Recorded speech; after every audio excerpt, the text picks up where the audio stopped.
Guys, apa kabarnya hari ini? Masih baik-baik aja kan? Di video kali ini kita lanjutkan cerita Donghua, Martial Peak. Oke, nggak usah lama-lama lagi, kita langsung aja ke ceritanya. Saat kesunyian mencekam, tiba-tiba seluruh ruang hampa meledak dalam kekacauan. Semua orang tercengang, mata mereka berkaca-kaca. Pemuda di alam sumber Do itu benar-benar selamat dari serangan dahsyat Liang Qiu. Wow, tidak mungkin. Dia memblokirnya. Ini membutakan. Dia masih di alam sumber Do. Anak ini menyembunyikan kultivasinya. Liang Qiu benar-benar malu sekarang. Liang Qiu merasakan mati rasa di tangannya, rasa dingin menjalari tubuhnya, dan sensasi pusing di kepalanya. Dia menatap kosong tombaknya lalu ke Yang Ke dan berkata dengan susah payah. Hai, apakah Anda manusia? Suaranya dipenuhi kengerian. Jelas dia masih tidak percaya bahwa Yang Ke benar-benar bisa bertukar pukulan dengan tinju kosongnya. Bagaimana hal seperti itu bisa dilakukan? Dan dia berada di alam sumber Do. Saya tidak suka apa yang Anda katakan. Jika saya bukan manusia, apakah saya hantu? Yang Ke mencibir. Para kultivator alam kaisar di sekitarnya juga mulai mengamati Yang Ke lagi, seolah mencoba mengenalnya sekali lagi. Mereka bahkan belum pernah mendengar ada kultivator alam sumber Do yang mampu menandingi kultivator alam kaisar. Bahkan mereka sendiri, di tingkat ketiga alam sumber Do, tidak dapat mencapai apa yang telah dicapai Yang Ke. Seberapa kuatkah tubuh fisik anak ini? Dia benar-benar mampu menahan tombak Liang Qiu secara langsung, dan kecepatan pemulihannya sungguh mencengangkan. Tinju tangannya tadi berlumuran darah, tetapi dalam sekejap mata sudah sembuh total.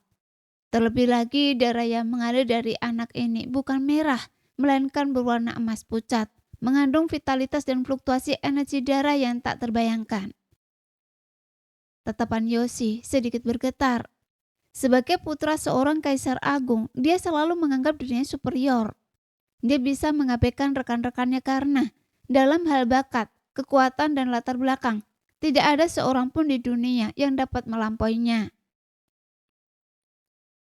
Ketika Liang Qiu menyerang sebelumnya, dia juga mengira Yang Ke akan celaka dan tidak terlalu memperhatikannya. Namun kini ia menyadari bahwa ia sangat salah. Mungkin ada orang-orang di dunia ini yang kelahirannya tidak dapat melampaui dirinya, tetapi dalam hal bakat dan kekuatan di antara para seniman bela diri dengan level yang sama, seseorang tidak akan pernah bisa dianggap lebih unggul. Dan pemuda di alam sumber Do ini adalah contoh terbaik. Anak kecil, Anda benar-benar aneh. Liang Qiu menatap Yang Ke dengan serius sejenak sebelum menggelengkan kepalanya dan berkata, Yang Ke mendengus. Mau bertarung lagi? Jika Anda ingin bertarung, saya akan menemani Anda sampai akhir. Tidak, tidak. Liang Qiu menggelengkan kepalanya dengan keras. Anda berhak untuk tinggal di sini. Alasan ia menyerang Yang Ke sebelumnya hanyalah karena kultivasinya belum mencapai alam kaisar. Semua orang lain yang tinggal di sini berada di alam kaisar atau memiliki pendamping di alam kaisar. Hanya Yang Ke dan kelompoknya yang berada di alam sumber Do yang membuat mereka menonjol. Ia tentu ingin memberi pelajaran kepada Yang Ke untuk memberi contoh bagi orang lain yang diusir. Untuk memberitahu mereka konsekuensi serius dari tinggal di sini tanpa kekuatan. Siapa sangka alih-alih menegakkan otoritasnya, ia malah dikejutkan oleh Yang Ke. Jika mereka terus bertarung, kemenangannya akan tampak tidak adil. Jika kalah, dia tidak akan punya muka untuk kembali menjelajahi batas bintang. Lagi pula, Liang Qiu tidak yakin bisa mengalahkan Yang Ke. Anda menyanjung saya? Yang Ke mengepalkan tangannya memberi hormat. Tepat saat itu, Liu Yan tiba-tiba berteriak. Tuan, ada yang salah dengan Sioqi. Yang Ke segera menoleh dan melihat mata indah Mo Sioqi dipenuhi cahaya dingin. Tatapannya tajam dan tak tertandingi. Aura menakjubkan terpancar dari tubuhnya yang lembut. Aura yang agak mirip dengan lonceng gunung dan sungai, seolah berasal dari hutan belantara kuno. Semua orang yang merasa aura ini sedikit mengubah ekspresi mereka, karena apapun itu, apapun yang terkait dengan kata hutan belantara akan menjadi luar biasa. Pada saat ini, Musyoki menatap lurus ke arah Liang Qiu. Niat membunuhnya begitu kuat hingga hampir terasa, bahkan menyebabkan kehampaan di sampingnya mendesis. Matanya yang tajam tiba-tiba menjadi acuh tak acuh. Dengan ketidakpedulian terhadap semua makhluk hidup dan aura yang mendominasi, membuat orang gemetar ketakutan. Pada saat yang sama, tanda kupu-kupu yang tidak sedap dipandang di pipinya mulai bergetar, seolah-olah hidup dan hendak terbang. Dengan kepakan sayapnya, aura yang sangat kuat menyebar, menyebabkan semua orang merasa nafas mereka tercekat, seolah-olah sebuah gunung menekan dada mereka. Apa yang terjadi? Seru Yangke kaget. Dia tidak tahu mengapa Musyoki tiba-tiba bertindak seperti ini. Tidak ada peringatan sama sekali. Dia baru menyadarinya setelah mendengar tirarakan Liu Yan. Tidak baik. Putri Lansun yang berdiri tidak jauh dari situ, pucat pasi, matanya yang indah bergetar saat menatap Musyoki berseru dengan cemas. Astaga! Liang Qiu tak kuasa menahan keringat dingin di dahinya, berkata dengan agak bersalah. Mengapa gadis ini menatap saya seperti itu? Dia sepertinya ingin memakan saya hidup-hidup. Meskipun dia telah mencapai alam kaisar, dia tetap merasa merinding dan tangan serta kakinya menjadi dingin di bawah tatapan Musyoki. Perasaan akan kematian yang datang menghantui di hatinya, membuatnya tegang dan gelisah. Bukankah semua ini karena Anda akan berurusan dengan kakak Yang? Lansun mendesis, menggetakkan giginya. Syoki pasti mengira Anda akan membunuh kakak senior Yang, jadi dia panik dan bertindak seperti ini. Liang Qiu menelan ludah dan berkata, apa hubungannya ini dengan saya? Anak itu menyerbu sendiri, bahkan jika dia mati, dia tidak bisa menyalahkan orang lain. Omong-omong, siapa sebenarnya bocah kecil ini? Tadi dia sangat sombong, mengatakan dia akan membantai seluruh sekte Gunung Baiman. Itu menggelikan. Meskipun dia tertawa, senyumnya kaku, jelas menunjukkan rasa takut dan gelisahnya. Musyoki tiba-tiba tampak seperti orang yang berbeda dan aura yang dipancarkannya sangat menakjubkan. Dia pasti memiliki latar belakang yang sangat kuat, jadi dia ingin tahu dari mana asalnya. Lansun menatapnya dengan penuh kebencian dan berkata dengan suara berat, mengucapkan setiap kata dengan jelas. Nama keluarganya adalah Mo dan dia berasal dari wilayah timur. Mo? Wilayah timur? Ekspresi Liang Qiu sedikit berubah setelah mendengar ini. Dia bergumam sesuatu lalu tiba-tiba mengerti dan berseru ngeri. Tidak mungkin. Mungkinkah dia anak orang itu? Bagus Anda mengerti. Lansun menjawab dengan kesal. Saat ini dia juga sangat cemas. Keringat menetes dari hidungnya. Dia menatap Musyoki dengan cemas dan terus memanggilnya dengan lembut sambil berbicara dengan Liang Qiu. Tetapi sia-sia. Kakak Yoshi, Anda tidak adil. Liang Qiu menatap Yoshi dengan wajah sedih. Kalian berdua berasal dari wilayah timur. Kenapa kalian tidak mengingatkan saya? Yoshi adalah putra kaisar hantu dan Musyoki adalah putri kaisar bela diri binatang. Kedua kaisar tinggal di wilayah timur. Liang Qiu tidak percaya bahwa Yoshi tidak mengenal Musyoki. Tetapi orang ini belum mengatakan sepatah kata pun sebelumnya, bahkan membiarkannya mengejek Musyoki. Mengingat bagaimana dia sebelumnya mengatakan Musyoki bahkan belum dewasa sepenuhnya, Liang Qiu beringat dingin. Jika kata-kata itu sampai ke telinga kaisar bela diri binatang, dia akan dikuliti hidup-hidup. Jika dia tahu bahwa kubu Yangke termasuk putri kaisar bela diri binatang, bagaimana mungkin dia melakukan hal bodoh seperti itu? Tapi Yoshi berkata dengan tenang. Meskipun kita berdua berada di wilayah timur, saya belum pernah melihatnya. Jadi bagaimana saya bisa mengingatkan Anda? Dia tampak benar-benar tidak menyadari keberadaan Musyoki, tetapi dia mengenal Lansun dan mengingat status Lansun. Dia tidak akan berbohong. Lansun memanggil beberapa saat, tetapi Musyoki tetap tidak menjawab. Ia tak kuasa menahan diri untuk menghentakkan kakinya dan berkata, Liang Qiu, jika sesuatu terjadi Moshioki, seluruh gunung 100 barbar akan dibantai, tak seorang pun akan selamat. Wajah Liang Qiu berubah dan suasana hatinya merosot. Moshioki pernah mengatakan hal serupa sebelumnya, tetapi ia tidak menganggapnya serius. Namun sekarang langsung mengatakannya lagi. Ia tidak bisa mengabaikannya meskipun ia tidak mau. Tapi ini benar-benar tidak ada hubungannya dengan dirinya. Lang Qiu merasa sangat tersinggung. Adik Lan, ada apa dengan Sioki? Yang Ke telah mengamati beberapa saat, tetapi ia masih tidak dapat mengetahui apa yang terjadi pada Moshioki. Ia hanya tahu bahwa auranya semakin menakjubkan dan tanda kupu-kupu di pipinya semakin hidup. Terlebih lagi, tanda itu telah terbang dari pipinya dan terus berterbangan di sekitar tubuhnya yang lembut. Seiring waktu berlalu, kupu-kupu hitam itu dengan cepat berubah dan sekarang ukurannya sebesar manusia, tampak sangat menyeramkan. Lan Xun berkata, Sioki telah memecahkan segel jiwa suci. Segel jiwa suci? Semua orang menatapnya dengan rasa ingin tahu apa yang telah terjadi. Tuan binatang bela diri di masa mudanya sesekali memperoleh esensi dari kupu-kupu langit ilusi roh suci kuno. Tubuh fisik kupu-kupu itu hilang, tetapi esensinya tetap utuh, melemah oleh zaman yang tak terhitung jumlahnya. Tuan binatang bela diri menandatangani kontrak jiwa dengannya, menjaga kupu-kupu langit ilusi di dalam tubuh Sioki ketika dia berusia 3 tahun. Ini memungkinkan esensi kupu-kupu untuk melindunginya sampai dia dewasa. Sebagai imbalannya, esensi kupu-kupu dapat menyerap sejumlah kecil kekuatan jiwa ilahi Sioki untuk bertahan hidup. Inilah segel jiwa suci. Esensi dari roh suci kuno. Liang Qiu tersentak, yang lain juga pucat.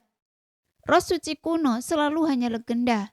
Di antara semua yang hadir, hanya segelintir yang benar-benar pernah melihatnya. Namun sekarang, di kehampaan ini, roh suci kuno telah muncul. Tersegel di dalam tubuh seseorang. Tidak ada yang tahu seberapa kuat roh ini, tetapi dilihat dari keributan yang terjadi ketika segelnya dibuka. Kekuatannya melampaui kemampuan orang-orang yang hadir. Dan tingkat kultivasi menakjubkan apa yang dimiliki Kaisar bela diri binatang untuk menyegel roh ini di dalam tubuh putrinya. Sehingga roh itu dapat melindungi pertumbuhan Moshioki. Sioki hanya membuka segel dalam situasi paling berbahaya. Ini seharusnya pertama kalinya dia melakukannya. Dia sama sekali tidak bisa mengendalikannya. Kata Lan Xun, melirik Yang Ke dengan sedikit celaan. Dia juga sangat terkejut. Sebelumnya, Moshioki telah menunjukkan kepedulian yang besar terhadap Yang Ke, dan dia mengira gadis kecil itu sengaja menentangnya. Sekarang dia menyadari bahwa dia benar-benar sangat peduli pada Yang Ke. Jika tidak, dia tidak akan membuka segelnya sendiri. Dia mungkin berpikir Yang Ke akan celaka, jadi dia ingin membuka segel untuk membalas dendam.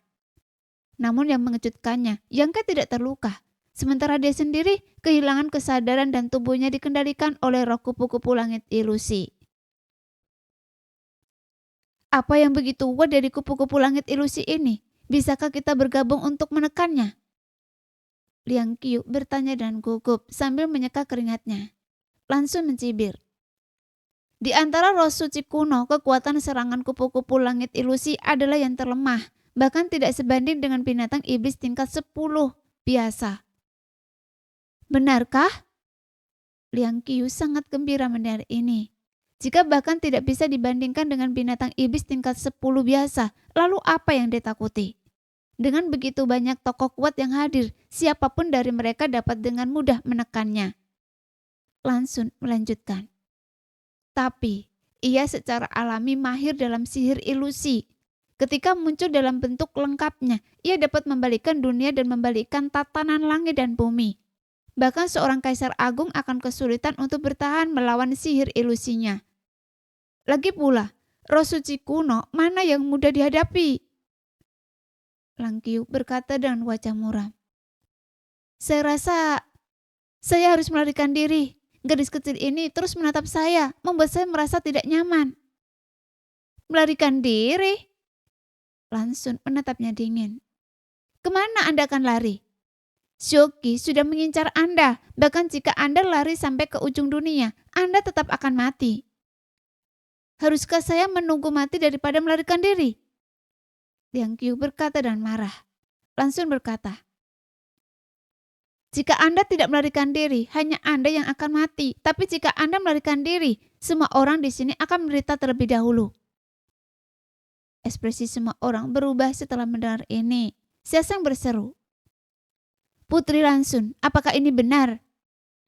Lansun menjawab, jangan tertipu oleh penampilan indah kupu-kupu langit ilusi. Di antara roh suci kuno, ia juga makhluk haus darah. Lalu, apa yang harus kita lakukan sekarang? Yoshi bertanya. Meskipun dia adalah putra Kaisar Agung, dia benar-benar tidak tahu apapun tentang penyegelan jiwa suci. Dia bertanya-tanya, mengapa Lansun mengetahui informasi ini?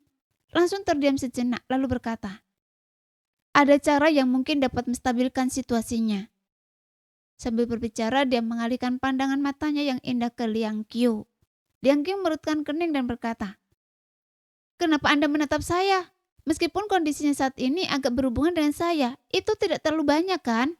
Lagi pula, saya tidak memiliki kemampuan untuk menyegel kembali esensi roh suci.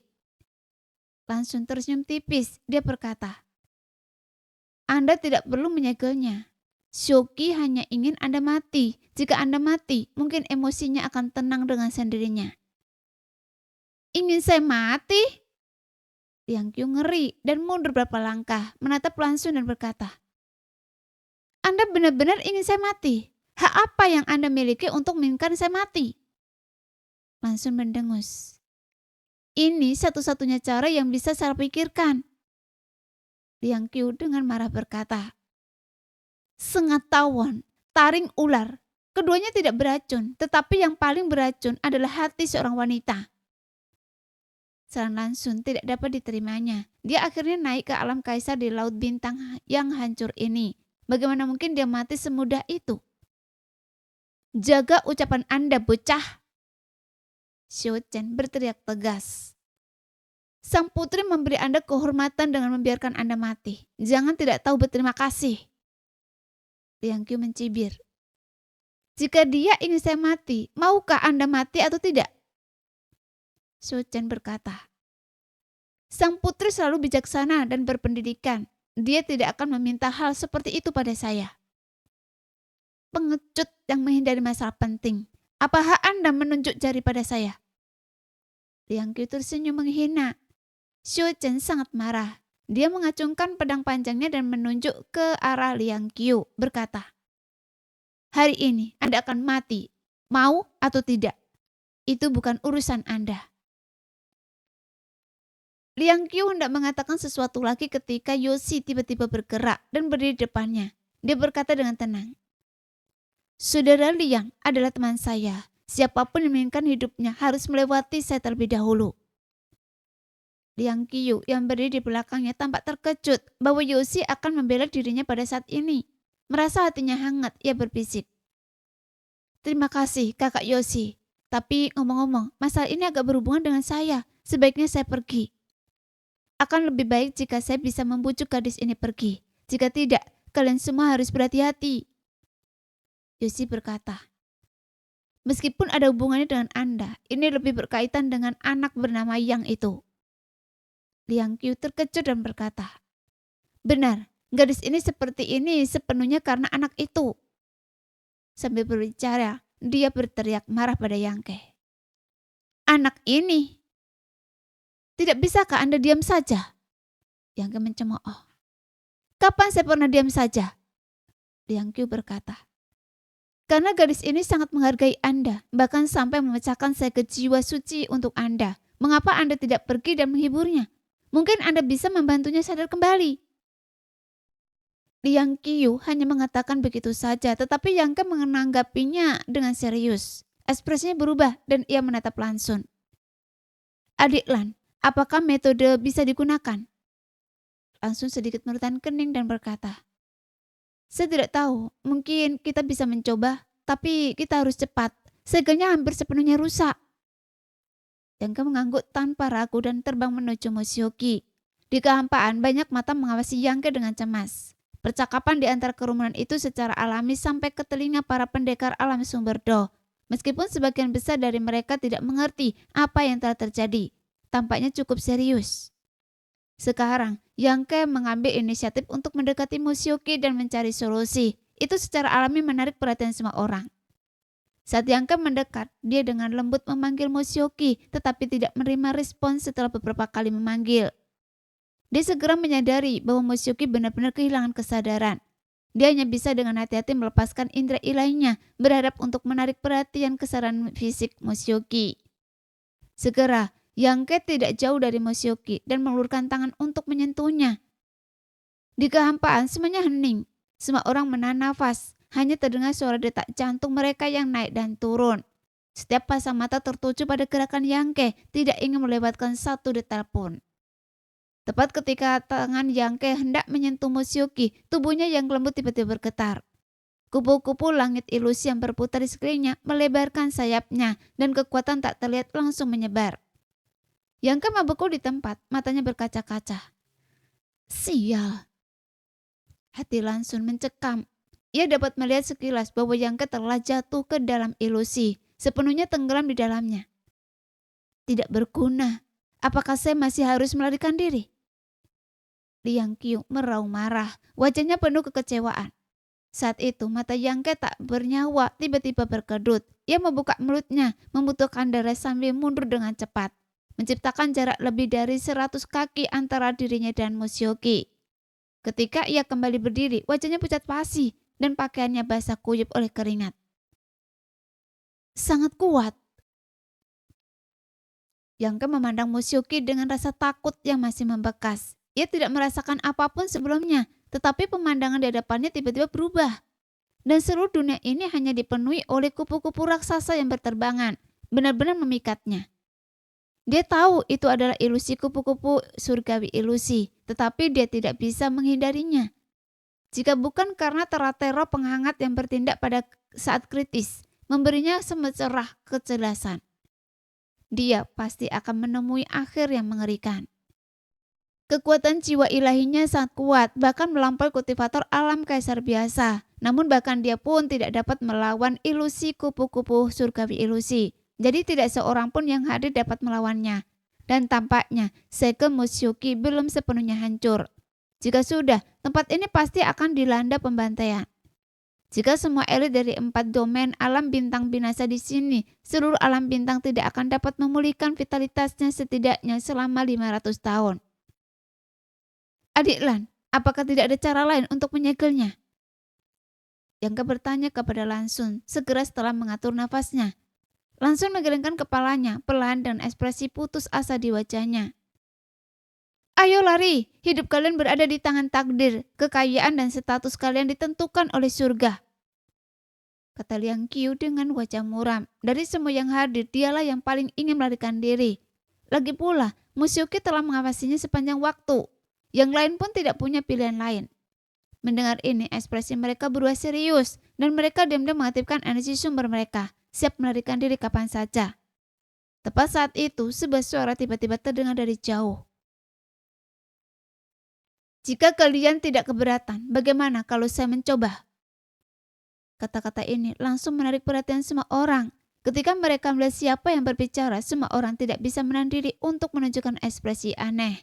Karena orang ini sebenarnya adalah penipu tua itu.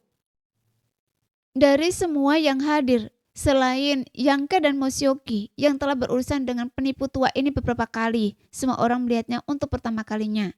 Namun dia sekarang memiliki aura kebijaksanaan dunia lain dan tampaknya tidak terkait dengan penipuan atau kecurangan sama sekali. Jika dia berdiri dan mengatakan ini dalam wujud lamanya, dia mungkin akan hancur berkeping-keping di tempat. Anda? Langsung menatap penipu tua itu, sececah keraguan terlintas di mata yang indah. Dia sama-sama merasa pernah melihat orang ini di suatu tempat sebelumnya, tetapi ketika dia mencoba mengingat, pikirannya menjadi kosong. Ekspresi Yoshi juga berubah serius dalam sekejap. Meskipun perasaannya berbeda dari Lansun, lelaki tua ini memberikan perasaan yang sangat tidak nyaman. Dia menyapu indera ilahiynya dan merasa ngeri menemukan bahwa tempat laki-laki tua itu kosong. Dengan kata lain, bahkan dengan kultivasi alam kaisarnya, dia tidak dapat mendeteksi keberadaan lelaki tua itu. Ini bahkan lebih mengejutkannya daripada Yangke yang menerima serangan Liang Qiu dengan tubuh telanjangnya. Dari mana kau bajingan tua datang? Saya tidak pernah melihat Anda sebelumnya. Mata Liang Qiu lebih besar dari telur. Jika penipu tua itu tidak berbicara untuk menarik perhatian, Liang Qiu benar-benar tidak akan memperhatikannya sama sekali. Hei, orang tua ini sudah di sini sepanjang waktu. Kultivasi saya yang rendah mungkin tidak layak mendapat perhatian Anda. Tuan muda, jadi wajar saja Anda tidak memperhatikan saya. Penipu tua itu tersenyum tipis. Aneh. Liang Qiu tampak bingung. Hal-hal aneh terjadi setiap tahun, tetapi tahun ini tampaknya lebih banyak dari biasanya. Sambil berbicara, penipu tua itu berjalan selangkah demi selangkah menuju Musyoki. Setelah menyaksikan pengalaman Yang Ke sebelumnya, dia tampak sama sekali tidak terpengaruh. Yang cukup mengagumkan. Namun Yang Ke berkata dengan wajah muram. Pak tua, bukankah Anda penjual ramuan dan obat-obatan? Anda bahkan tahu tentang teknik penyegelan roh suci. Tidak seperti yang lain, Yang Ke agak mengenal penipu tua ini. Jadi dia sangat waspada terhadapnya. Orang tua ini adalah ahli penipuan. Siapa yang tahu masalah apa yang sedang dia rencanakan sekarang? Hidup atau matinya sendiri tidak penting. Tetapi jika itu melibatkan Musyoki atau bahkan memperburuk kondisinya, itu akan menjadi masalah nyata. Pria tua itu tersenyum tipis dan berkata, saya telah hidup lama dan saya selalu belajar sedikit tentang segalanya. Jadi saya tahu sedikit tentang segalanya. Ramuan dan obat-obatan saya sudah habis terjual, jadi wajar saya harus berganti profesi. Yang Ke berkata dengan wajah muram. Sekarang, Anda berganti profesi menjadi peneliti teknik penyegelan. Anda mengenalnya? Langsung menatap Yang Ke dengan heran. Yang Ke berkata dengan suara berat. Saya pernah melihatnya beberapa kali. Dia dulu aktif di kota hutan Maple. Terakhir kali ketika pagoda 5 warna istana Dewa Bintang Anda dibuka, dia menjual apa yang disebut pil permajaan 9 putaran leluhur, yang konon bisa menghidupkan kembali orang mati. Dia bahkan menipu beberapa kristal asal dari Syoki. Benarkah? Semua orang terkejut. Ekspresi langsung berubah masam. Bukankah dia hanya seorang penipu? Langsung bahkan belum pernah mendengar tentang pil permajaan 9 putaran, apalagi sesuatu yang bisa menghidupkan kembali orang mati. Ramuan spiritual dengan efek seperti itu selalu menjadi harta karun langit dan bumi yang disimpan sendiri. Bagaimana mungkin mereka menjualnya kepada orang lain? Awalnya, ketika lelaki tua ini berdiri dengan percaya diri, langsung berpikir dia telah bertemu dengan seseorang yang luar biasa dan memiliki secah harapan. Tetapi setelah mendengar kata-kata Yang Ke, hatinya hancur. Menilai dari perilaku lelaki tua ini di masa lalu, dia jelas tidak memiliki keterampilan yang nyata. Jelas sekali dia hanya mengoceh omong kosong. Apa yang akan terjadi jika dia mendekati Musyoki? Liang Qiu meraung.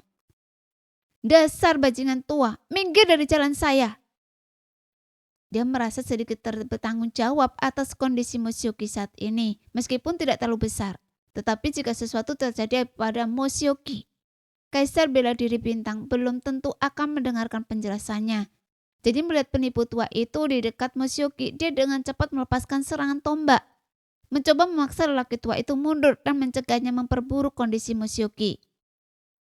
Musyoki baru saja memecahkan segel, tidak menimbulkan ancaman langsung. Tetapi jika seseorang mengganggunya, dia mungkin akan binasa. Liang Qiu tidak berani mengambil resiko itu. Tombaknya meluncur dengan kekuatan yang menakjubkan, seolah menembus kehampaan dan mengabaikan penghalang spesial. Tombak itu langsung mengenai penipu tua itu.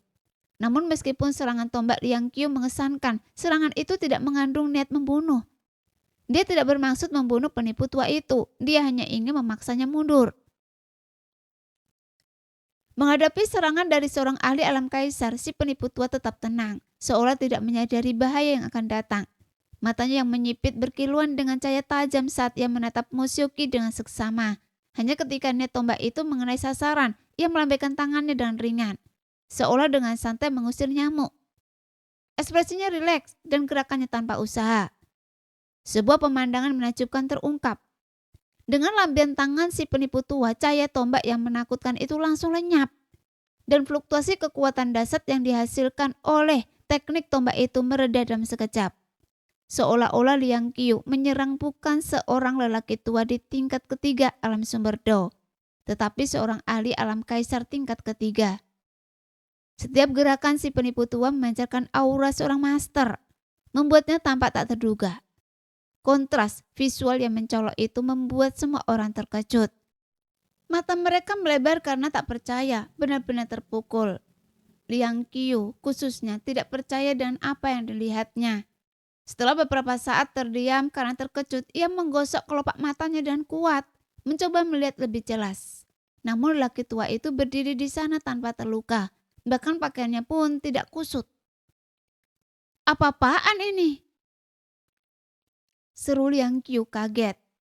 Pada saat yang sama, ia merasakan pukulan telak di hatinya dan rasa putus asa yang aneh menyelimuti-nya.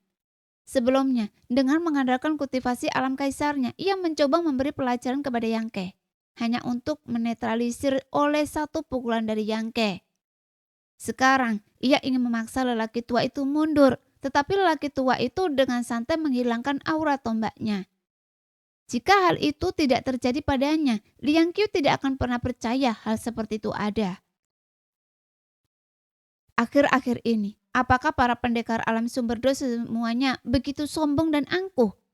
Mereka dapat dengan mudah menetralisir serangan dari para pendekar alam kaisar.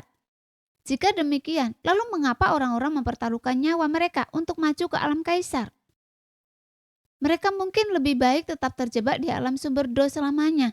Atau apakah kultivasi alam kaisarnya palsu?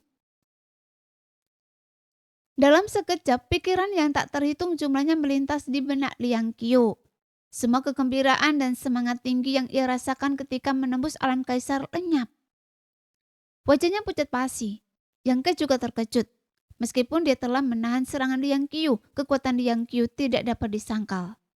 Dalam pertarungan hidup dan mati yang sesungguhnya, bahkan jika dia menang, itu tidak akan mudah. Lagi pula, Liang Qiu sangat berbakat. Murid utama dari Gunung 100 Barbar, sebuah sekte besar di wilayah barat. Seorang jenius di antara jutaan orang. Dia memiliki gambaran umum tentang kekuatan serangan tombak itu. Jika dia berada di posisi Liang Qiu, menetralkannya tidak akan terlalu sulit. Tetapi tentu saja tidak akan semudah yang dilakukan oleh penipu tua itu. Apa yang terjadi dengan lelaki tua ini? Mungkinkah dia seorang ahli kuat yang menyembunyikan kultivasinya? Tetapi jika dipikirkan dengan cermat, itu tampaknya tidak mungkin. Ketika pagoda 5 warna istana Dewa Bintang dibuka, hanya prajurit alam raja kekosongan yang dapat masuk. Karena lelaki tua itu dapat masuk, itu berarti dia memang seorang prajurit alam raja kekosongan pada saat itu. Selama bertahun-tahun, dia telah maju ke tingkat ketiga alam sumber Do yang cukup cepat. Hampir mustahil baginya untuk menyembunyikan kultivasinya. Namun, Yang Ke sama sekali tidak mengerti bagaimana dia menetralkan serangan Liang Qiu.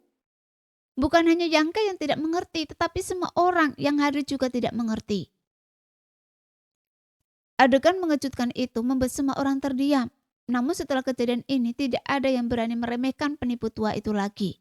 Bahkan jika dia benar-benar seorang penipu, mampu menangkis serangan dari kaisar terhormat, hanya dengan lampian tangannya membuktikan bahwa dia adalah orang yang cakap.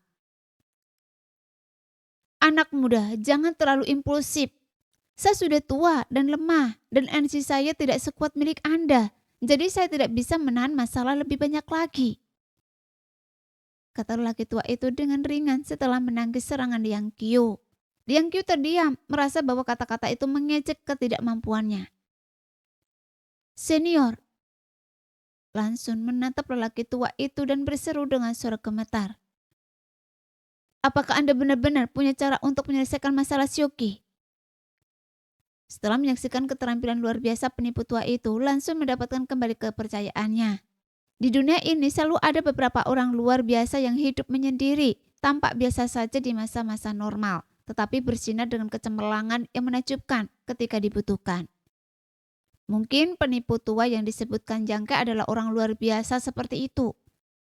Karena kegembiraannya, Lansun bahkan mengubah cara dia memanggilnya. Meskipun keduanya berada di tingkat ketiga alam sumber Do, dia memanggilnya senior. Anehnya, lelaki tua itu menerimanya tanpa ragu, tersenyum tipis dan berkata, Tidak ada salahnya mencoba. Mata indah Lansun berbinar dan dia berseru. Senior, apakah Anda mengerti segel pelangi bunga bulan terbakar? Saya pernah mendengar ayah saya mengatakan bahwa metode penguasa bela diri binatang untuk menyegel kupu-kupu langit ilusi adalah segel pelangi bunga bulan terbakar. Sangat mendalam dan kompleks. Di bawah langit, hanya segel pelangi bunga bulan terbakar yang dapat menyegel esensi roh suci. Laki tua itu menggelengkan kepalanya dan berkata, segel pelangi bunga bulan terbakar adalah rahasia yang tidak diturunkan oleh penguasa bela diri binatang. Lelaki tua ini tidak memiliki kesempatan untuk melihatnya. Ekspresi Lansun berubah muram dan dia berkata, lalu apa yang harus kita lakukan? Dia mengira senior ini mengetahui teknik penyegelan, tetapi mendengar perkataannya itu hatinya langsung ciut. Kaisar Bulan Terang telah memberitahunya sendiri bahwa tidak ada cara lain untuk menyegel esensi roh suci selain segel pelangi bunga bulan terbakar. Karena senior ini tidak memahami segel mendalam itu, bagaimana mungkin dia bisa menyegelnya? Kalau dipikir-pikir, segel pelangi bunga bulan terbakar diciptakan oleh Kaisar Bela Diri Binatang. Bahkan ketika ayahnya sendiri meminta bimbingannya, Kaisar Bela Diri Binatang menghindar pertanyaan dan menolak untuk mengungkapkan satu detail pun. Kaisar Bela Diri Binatang itu sangat pelit. Kata-kata Kaisar Bulan Terang bergema di telinga Lansun. Prajurit binatang itu, meskipun cukup kuat, pada dasarnya pelit. Dia bahkan tidak mau berbagi anggur berkualitas keluarganya dengan teman-temannya. Jadi bagaimana mungkin dia membiarkan segel pelangi bunga bulan terbakar lolos? Laki tua itu bergumam tidak senang. Suaranya lembut namun jelas terdengar oleh para kultivator alam kaisar di dekatnya. Seruan kaget serentak menyebar di antara kerumunan dan beberapa orang pingsan. Kaisar binatang adalah salah satu dari 10 kultivator alam kaisar agung, memiliki kultivasi yang tak tertandingi dan status transenden. Bagi para prajurit di seluruh batas bintang, dia adalah sosok seperti dewa.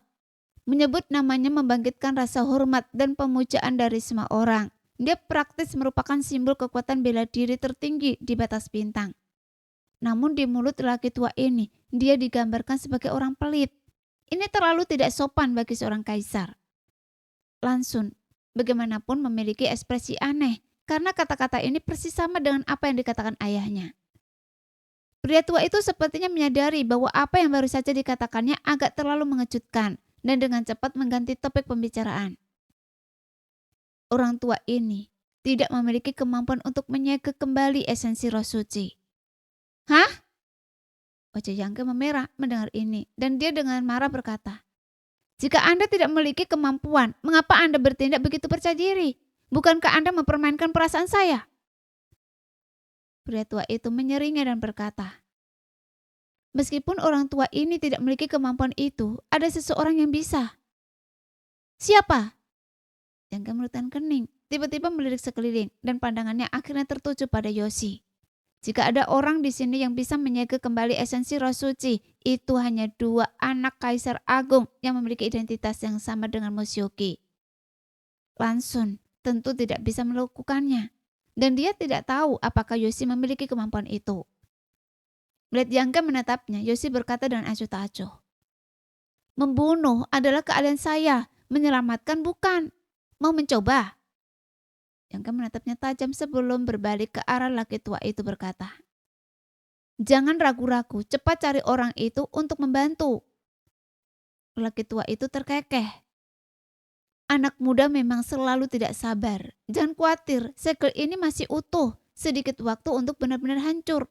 Lagi pula ini pertama kalinya segel ini dihancurkan. Dan esensi roh suci perlu menyatu dengan gadis kecil ini untuk sementara waktu sebelum dia bisa bergerak bebas.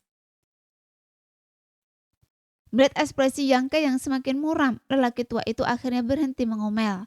Dia mendongak, ekspresinya serius, dan memberi isyarat kepada seseorang berkata, gadis kecil, kemarilah bantu saya. Mengikuti arahnya, semua orang menoleh hanya untuk melihat seorang gadis berwajah pucat berdiri di sana.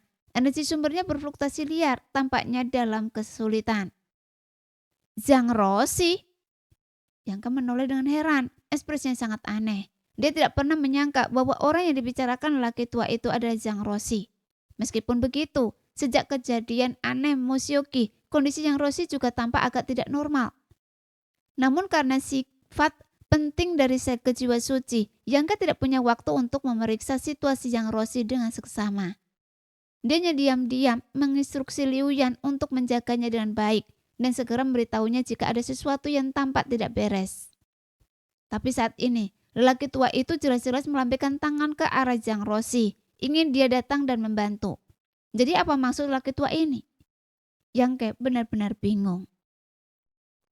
Nah, sekian dulu cerita kali ini. Kita lanjut lain hari ya guys ya. Bye-bye.